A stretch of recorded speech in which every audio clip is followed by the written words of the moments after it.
네, 어제보다는 줄었습니다만 오늘도 이 아이들 빵이나 주스로 끼니를 때웠으며 돌봄 교실 운영도 차질을 빚고 있습니다. 네, 현장에 나가는 취재기자 연결합니다. 이경국 기자. 네, 인천에 있는 초등학교에 나와 있습니다. 네, 아이들 오늘도 제대로 먹지 못했을 것 같은데 학교 상황 어떻습니까? 네, 지금 제 옆으로 보이는 교실 3곳이 있습니다. 여기서 지금 돌봄 교실이 진행 중인데요. 돌봄 교실은 맞벌이 부부나 또 저소득층 자녀들을 학교에서 맡아서 돌봐주는 것입니다. 이 현재 70명이 넘는 아이들이 놀이를 하거나 간식을 먹으면서 부모님을 기다리고 있는 상황입니다. 원래 돌봄 전담사 3명이 아이들을 돌봤는데 2명이 파업에 동참하면서 현재는 일반 교사들이 아이들을 돌보고 있습니다. 임시로 아이들을 돌보고 있다고는 하지만 교사들이 성적 처리 등 업무도 병행해야 하는 상황인데요. 이 때문에 파업이 연장될 경우 돌봄 교실 운영도 어려워질 것으로 보입니다.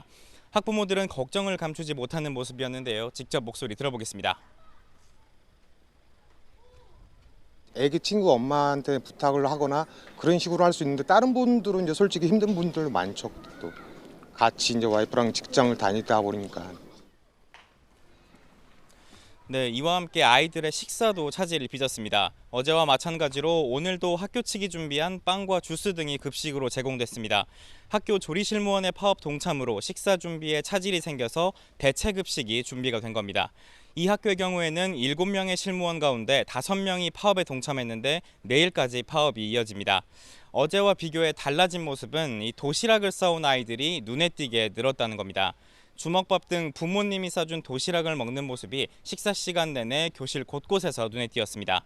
아이들에게 직접 얘기를 들어봤는데 어제 먹은 빵이 별로라서 도시락을 직접 부탁했다는 아이도 있었습니다.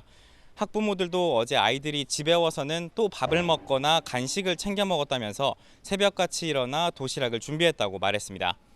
학교 측은 만약 파업이 길어지면 다음 주부터는 대체급식마저도 어려울 것으로 보고 있습니다. 이 학교에서는 파업 연장이 결정될 때에 대비해 급하게 교사들의 대책회의도 진행이 됐는데요. 아직 뚜렷한 대안을 마련하지 못해서 다음 주부터 단축 수업을 하는 방안까지 논의가 된 상태입니다. 네, 방금 전 나간 폭염 관련 속보는 이경국 기자 얘기가 끝나는 대로 다시 한번 전해드리겠고, 자, 이경국 기자, 학부모들 분위기는 어떻습니까? 네, 오늘 아침 등굣길에 아이들을 데려다주는 부모님을 만나서 얘기를 들어봤습니다. 이번 파업에 대해서 취지는 공감을 하지만 아쉬운 마음을 감추지 못했습니다. 직접 한번 들어보겠습니다.